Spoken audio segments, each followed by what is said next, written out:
Ladies and gentlemen, we are living in a world that is crying for answers, yet ignoring the truth. The truth is this: nobody is coming to save you. And that's not a tragedy, it's a revelation. It means you have what it takes to save yourself. From the moment you entered this world, you were born with something, not for nothing. You did not come here empty. You came here with a deposit, an assignment, a gift. But here's the problem. Most people are waiting for a sign, a sponsor, a savior, when in fact, you were meant to become the very thing you're waiting for. We've been conditioned to believe that help is always external, that breakthrough comes from a person, that change is a product of circumstances. But I've come to tell you the truth today. You are the answer to your own breakthrough. Let me ask you something. What if no one ever comes? What if no mentor knocks on your door? What if no one believes in your dream? Say, what if no one opens that door? Will you wait forever, or will you build your own? We live in a culture that celebrates dependency but punishes initiative. We applaud survival but mock boldness. We expect heroes to show up while we hide in our excuses. But I want to declare today, your future will not be delivered to you. You must go out and give birth to it. You see, your gift is not fully developed. It's raw, like a seed. It's potential. And potential is dangerous if it stays buried. It becomes frustration, depression, and regret. Why? Because what's inside you is screaming to come out. The great tragedy is not death. It's dying full of books never written, businesses never started, dreams never pursued. Save yourself by releasing what you carry. You've got to stop waiting, stop blaming, stop rehearsing your pain like it's a badge of honor. Hear me. You are not a victim of your circumstances. You are a steward of your response. And yes, it's going to be hard. Yes, you'll feel alone. But hear this. Isolation is often the incubator of greatness. Before the world hears your voice, you must first learn to command it in private. You don't need permission to be who you were born to be. You don't need applause to start moving. You don't need to know all the steps. Just take the first one. And when life pushes you to the edge, don't look for a hand to pull you up. Grow your wings. Because here's the truth. You are not sent to earth to survive it. You are sent to influence it. And the world is waiting not for someone else, but for you. So today, I challenge you, stop waiting for a rescue. Stop praying for someone to notice. Stop hoping for conditions to be perfect. Rise. Step out. Lead yourself. Save yourself. Because once you do, others will follow. And when they ask who saved you, you'll say, I met the one who could, and it was me. So many of us are on our knees pleading, crying out for change, asking for breakthrough, begging for doors to open, for help to arrive. And yet all the while we overlook the most powerful truth. The answer we seek is already within us. The moment you were born, you came into this world not just with needs, but with answers. You carry solutions inside you, buried in your potential, hidden in your ideas, resting in your gift. But Because we've been trained to look outward, we ignore the treasure within. We pray for strength, and yet we won't move. We ask for opportunity, but won't prepare. We plead for someone to notice us while we shrink back in fear. But what if the answer has already been given? What if God, life, or the universe, whatever name you call the source, already placed inside you everything you need to overcome, to grow, to rise? You don't need to become someone else. You need to become yourself. The true self that's been buried beneath doubt, fear, comparison, and delay. The real you, who already knows what to do, but has been waiting for permission to believe it. You are not missing anything. You are not empty. What you're looking for, confidence, courage, wisdom, the next step, is already planted within you. Prayer is powerful, yes, but it was never meant to replace responsibility. When you pray, you must also move. When you ask, you must also seek. When you knock, you must be ready to walk through the door, even if you have to build it first. Waiting is not faith when action is required. Hoping is not strategy when movement is overdue. You are not helpless. You are not broken. You are not without options. You are the answer. The healing you long for begins with your decision to take the first step. The breakthrough you want is trapped behind the barrier of your own hesitation. Your destiny is not in the hands of someone else. It's in your choices, your mindset, your discipline, your belief. Stop looking for someone to fix it. Start becoming the person who can. Because once you realize that you are the answer to your own prayer, everything changes. You stop waiting. You start moving. You stop hoping for rescue. You begin to rise. Every human being is born with something. Inside each of us is a reservoir of untapped ability, unseen greatness, dormant vision, seeds of purpose waiting to be cultivated. But the tragedy is that most people live their entire lives with their potential buried beneath excuses, fear, laziness, or indecision. Potential is powerful, but it is also perishable. What you don't use, you eventually lose. And the responsibility for unlocking it is not on your parents, not on your boss, not on your government, not even on God. It's on you. You can't pray potential into manifestation without discipline.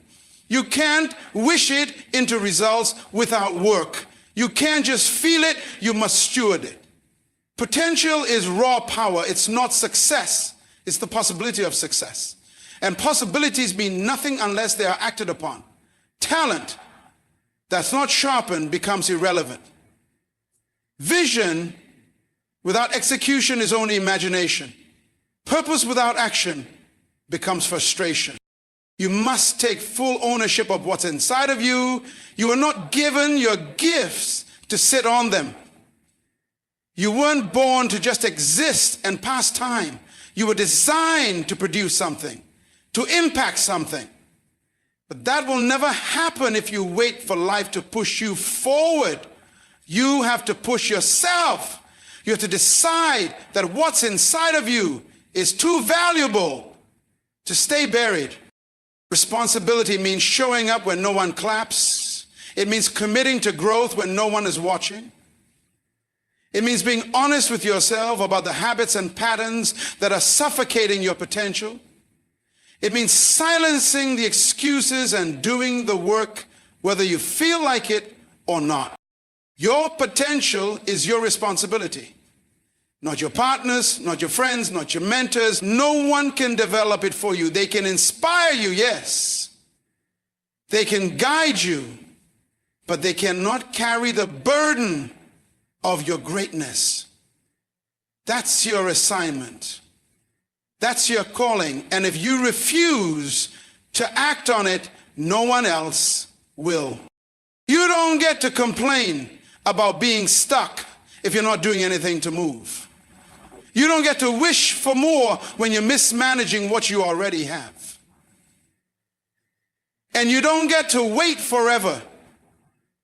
Potential has a shelf life. If you don't rise to the occasion, it will rot in the graveyard of good intentions. You were never created to simply survive. You were created to contribute. And contribution requires responsibility. It demands maturity. It calls for sacrifice. Your future will be determined by how seriously you take what's already inside you. No one owes you your destiny. You owe it to yourself. You owe it to the world. Life will hand you pain, no doubt. It will offer disappointment, betrayal, loss, and injustice. That is part of the human experience. But how you respond to that experience determines whether you live as a victim or as someone who overcomes. Being hurt doesn't make you a victim. Being rejected doesn't make you powerless. Being treated unfairly doesn't mean you have to wear the label of defeat. Victimhood is not what happens to you. It's what you choose to believe about what happened. You can't always control your circumstances, but you can control your interpretation. You can't always stop the storm, but you can decide whether you drown in it or learn how to swim through it. Victimhood says, I am helpless. Responsibility says, I may have been hurt, but I'm still in charge of how I heal. The moment you surrender your narrative to blame, you give away your power to change. There's a difference between being victimized and choosing to live in victimhood. One is an event, the other is an identity. And if you make your pain your identity, you'll never fully grow past it. The danger of the victim mindset is that it justifies staying stuck. It makes comfort out of suffering. It allows you to rehearse the story of what went wrong so often that you begin to believe nothing can ever go right. But there is something in you that is greater than what happened to you. You are not what they did. You are not what you lost. You are not what they said. You are what you decide to become in spite of it. Victimhood keeps you asking, why me? Empowerment says, what now? Because the pain may not be your fault, but the healing is your responsibility. Blame feels good for a moment. It gives you a temporary sense of relief, but it will never move you forward. Growth does. Ownership does. Action does. You don't have to pretend that what happened didn't hurt, but you also don't have to let it define your life. You are not stuck unless you choose to be. You are not broken beyond repair unless you stop trying to rebuild. You are not voiceless unless you decide to stay silent. You have the power to rewrite your story, but only when you stop living in the chapter of blame. There will always be reasons to feel sorry for yourself. But there will also always be reasons to rise. And the one you focus on will shape who you become. Choose to rise. Choose to take your power back. Because your identity is not what happened, it's what you do next. When you were born, you were given something unique, an ability, a passion, a voice, an idea, a way of thinking or creating that no one else on earth can replicate. But that gift didn't come as a finished product. It came as a potential, as a seed. And like every seed, it requires cultivation, intention, and time. A seed doesn't look like much when you first see it. It's small, unimpressive, and easily overlooked. But inside that seed is a forest. Inside that gift is influence, impact, and purpose. If you're willing to work it. Too many people are frustrated because their gift hasn't grown yet, but they haven't watered it. They haven't planted it. They haven't protected it from the weeds of distraction or the drought of laziness. They want the fruit, but they resist the process. A tree doesn't grow overnight, and neither does your gift. Trees come from seeds that endure pressure, darkness, and time underground before they ever break the surface. Your gift may not be recognized yet. It may not be celebrated yet. It may not even be fully understood by you. But that doesn't mean it isn't real. It means it's early. And early doesn't mean empty. It means the process has just begun. The problem is, we often compare someone else's tree to our seed. We see someone walking in their calling, fully flourishing, and forget that they once stood where we stand, holding something small, something hidden, something uncertain. But they watered it, they pruned it, they endured the seasons when it didn't seem to grow. And now it stands tall because they stayed faithful to the process. You don't get to bypass the development of your gift. Talent alone is not enough. Raw ability without discipline will never last. Passion without preparation will never multiply. A seed without soil remains a possibility, not a reality. And the soil is responsibility, it's patience, it's work, it's failure, it's learning. It's the quiet grind when no one's watching. If you bury your gift because it looks too small, it will never become what it was meant to be. But if you plant it, protect it, and feed it day after day, it will grow into something greater than you ever imagined.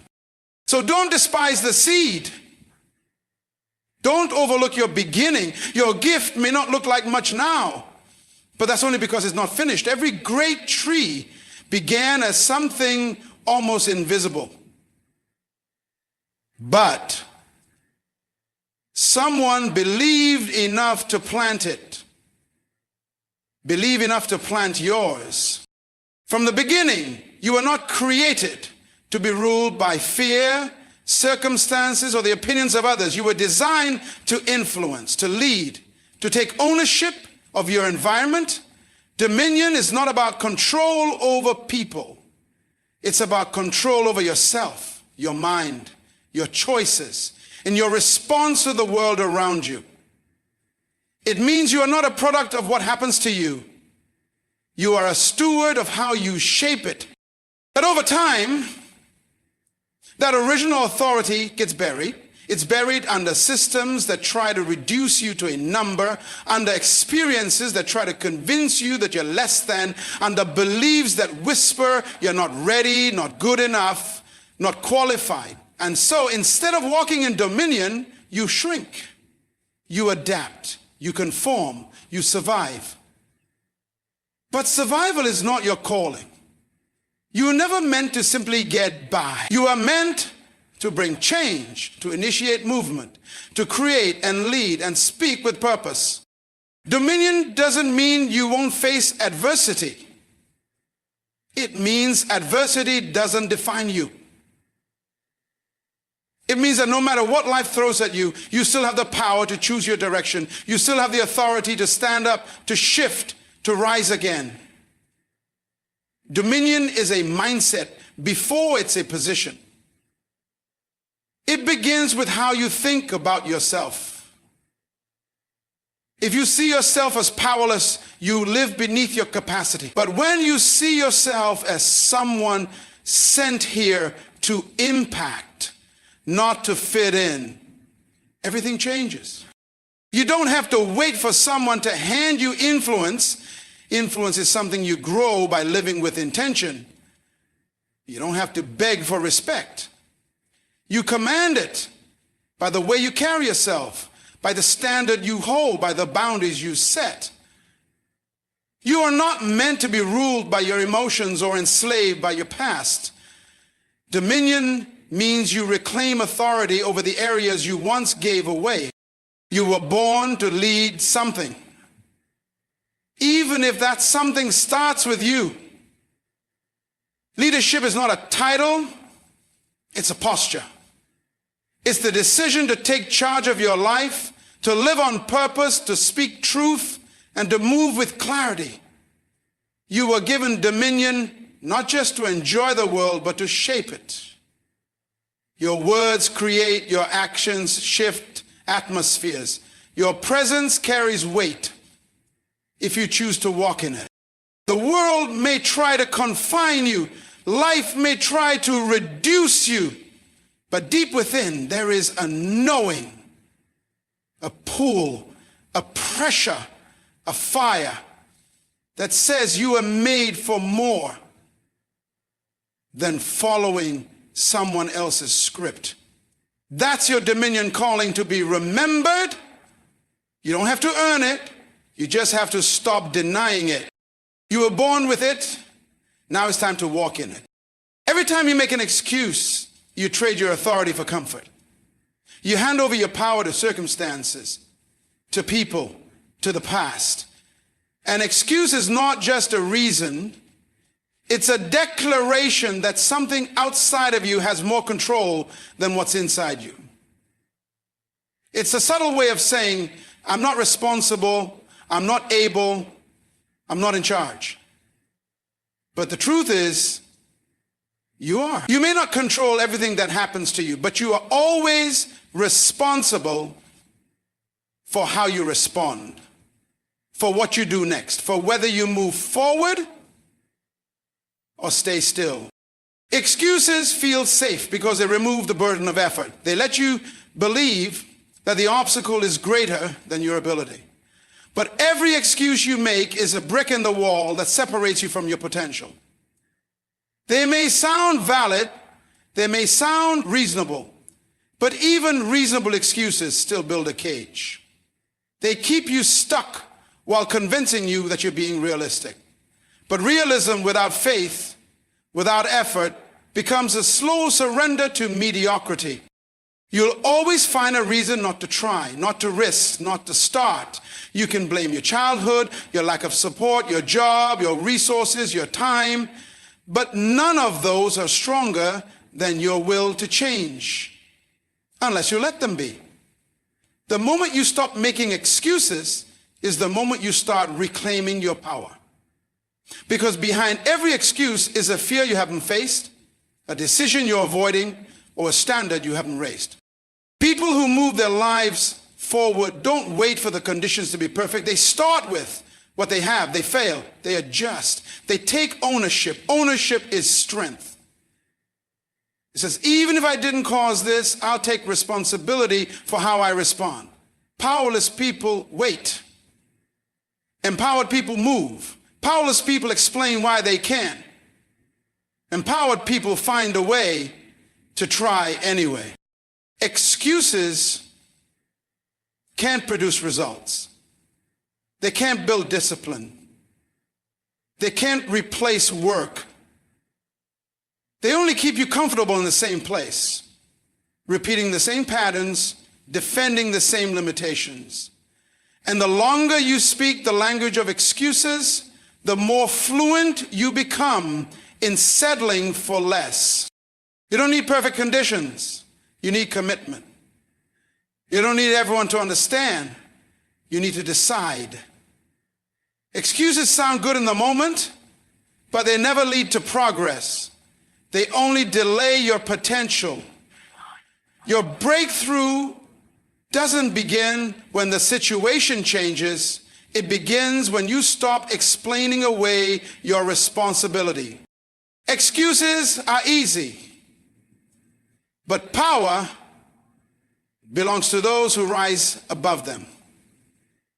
Hearing, too many people are standing still, not because they're incapable, but because they're waiting for approval, for affirmation, for a sign that it's okay to begin. They've convinced themselves that someone else has to unlock the door for them, when in reality, the key has always been in their hands.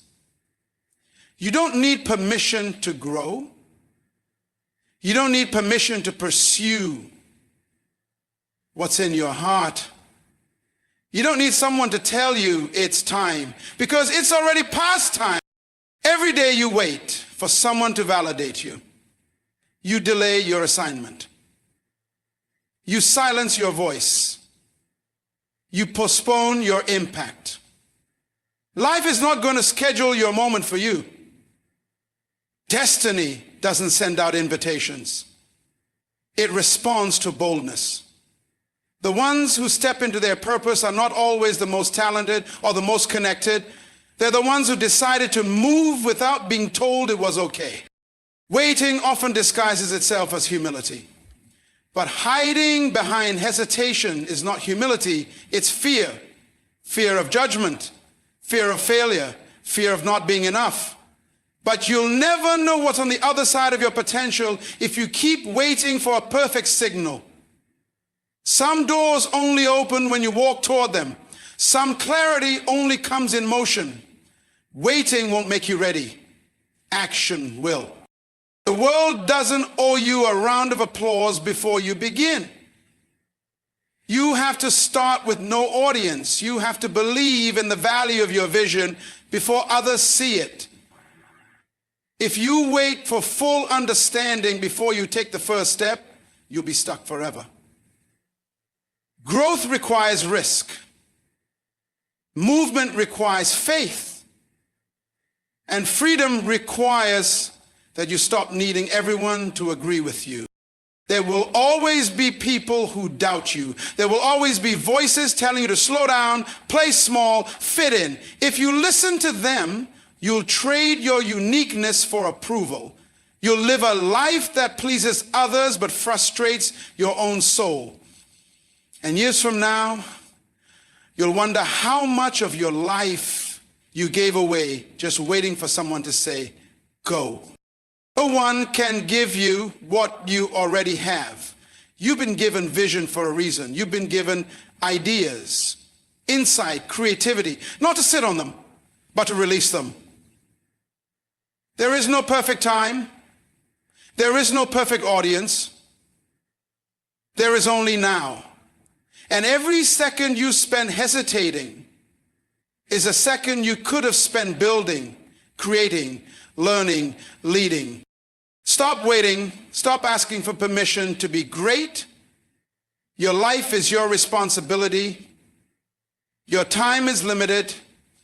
And your potential is too important to waste standing still. Before you can lead anyone else, you must first lead yourself. Influence starts within. It begins in the unseen moments. How you think, how you choose, how you handle discipline when no one is watching. If you can't lead your own mind, emotions, time, and habits, you'll never be able to lead others with authenticity or consistency. True leadership is not a title or a position. It's the ability to take full responsibility for your direction, your growth, your integrity. Many people want to lead crowds, but haven't yet conquered their own chaos. They want a platform, but neglect the personal foundation needed to sustain it. Leadership begins in the mirror. It starts with telling yourself the truth even when it's uncomfortable, with holding yourself to the standards you expect of others. If your private life is undisciplined, your public leadership will eventually collapse under pressure. The strength of your leadership will never rise above the strength of your self-management. Self-leadership means doing what needs to be done even when it's hard, even when no one will give you credit. It's choosing accountability over convenience, direction over distraction. It's not just about being motivated, it's about being committed. Motivation comes and goes, but commitment, the kind that's built on clarity and purpose, drives real progress. You can't take people where you haven't gone yourself. You can't demand focus from others if you live scattered. You can't preach growth while staying stagnant.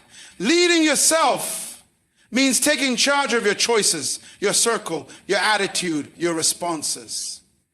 It means refusing to be driven by moods or mood swings, and instead anchoring your actions to values, purpose, and vision. If you can lead yourself with excellence, people will follow you without being forced. Leadership by example is more powerful than leadership by command. You become credible not because you're loud, but because you're consistent. Because people can see that what you speak, you live. And that consistency creates trust, and trust builds influence. The most dangerous leaders are the ones who look impressive on the outside, but have no order on the inside. The most powerful leaders are the ones who've done the inner work first. You don't wait for a title to begin leading. You start by owning your life, by getting clear on your values, by setting boundaries, by mastering your habits. That's where leadership begins. And once you can lead yourself with strength, you won't just inspire people, you'll equip them. You won't just talk about change, you will embody it. Because leadership isn't something you put on. It's something you become. And that process starts with you. Crisis doesn't just test you, it exposes you. It pulls back the layers of comfort and routine to show who you really are underneath. When everything is shaken, when the plan falls apart, when pressure rises and answers are unclear, that's when the real leader inside you begins to emerge. Leadership is not built in calm, it is revealed in chaos. It's easy to appear strong when everything is stable, but true leadership shows up when things go wrong. In moments of crisis, you are faced with a choice: to shrink back and wait for rescue, or to rise up and become the solution. Crisis strips away excuses. It forces you to confront the reality of your own strength, your own decisions, your own voice. You may feel unprepared, but leadership rarely gives you a warning. It calls you forward in the middle of discomfort. It demands clarity in the fog. And the power to lead begins with a decision not to run. Crisis is a mirror. It shows whether you've been building your foundation on convenience or on conviction. It exposes whether you're led by fear or by purpose. And in that exposure, it offers an invitation, not to panic, but to rise. It shows you what you're made of. And sometimes what you see will surprise you, because the strength you didn't know you had won't be discovered in calm waters. It comes out in the storm. Great leaders are not those who avoid crisis. They're those who respond to it with courage. They remain grounded when others are shaken. They take responsibility when it would be easier to blame. They speak vision when others are speaking doubt. And that doesn't mean they don't feel the weight. It means they carry it with conviction. They don't wait for perfect conditions to take action. They bring order into disorder through their presence, decisions, and mindset. Your crisis could be the catalyst that activates your calling, the fire that awakens your dormant potential. You may not have planned for the challenge, but the challenge was always going to come. It's part of the process of growth. And while you can't control when crisis arrives, you can control what you become through it. Inside of you is a leader that doesn't need the stage to be seen. It just needs the challenge to come alive. The pressure you're feeling is not proof of failure. It's proof that something powerful is trying to emerge. Crisis is not the end of the story. It's the chapter that reveals who you're truly capable of becoming. You were not born just to make it through life, to pay bills, follow routines, and then disappear quietly. You were sent here to shift something, to carry weight, to leave a mark that only you can leave. Survival is the lowest level of living. Influence is where purpose begins. You were not designed to blend in, to play small, or to merely adapt to the world around you. You were created to shape it. There is something in you that is meant to touch others, to spark change, to solve problems, to bring light where there's confusion or despair. And the tragedy is, many live their entire lives in maintenance mode, avoiding risk, avoiding exposure, avoiding responsibility, when they were meant to build, to lift, to lead. Influence doesn't require a stage, a title, or a platform. Influence is about ownership. It's about realizing that your life was not meant to orbit around your own comfort, but to impact others through your actions, your words, your presence. You are not here to consume. You're here to contribute, to add something, to carry a solution that someone else needs. You may not see it yet, but what you carry can unlock freedom for others, direction for others, clarity for others. But none of that happens if you're hiding behind survival. Surviving makes you focus only on getting by. Influence calls you to lift your eyes, to think legacy, to think transformation, to ask, who am I supposed to reach? Not just, what do I need to get through the day? Influence is not about being loud. It's about being intentional. It's about the choices you make when no one is watching. It's about the values you live by, the standards you uphold, the example you set. And when you start leading your life with purpose, others will notice, even if they never say it. Your life starts to speak louder than your words. You were sent here with something heaven doesn't want left buried. And it's not enough just to exist. And not enough just to cope. Not enough just to make it to the end. There's a reason you're still breathing, and it's not to repeat cycles of fear, delay, or playing it safe. Influence requires courage. It demands that you stop shrinking to fit in and start rising to stand out, not for ego, but for impact. You weren't placed on this earth by accident. You were planted for purpose. Survival is what happens when you forget why you're here. But the moment you remember, the moment you decide to stop waiting and start walking in it, everything changes. Because when you live with influence, you don't just exist, you awaken something in others. And that's when your life truly begins to matter. So now you know, nobody is coming to save you. But that's not a reason to fear, that's the reason to rise. Because everything you've been waiting for is already within you. Your clarity, your strength, your gift, your answer. You are not a mistake. You are not here by chance. You are not here to survive, beg, shrink, or conform.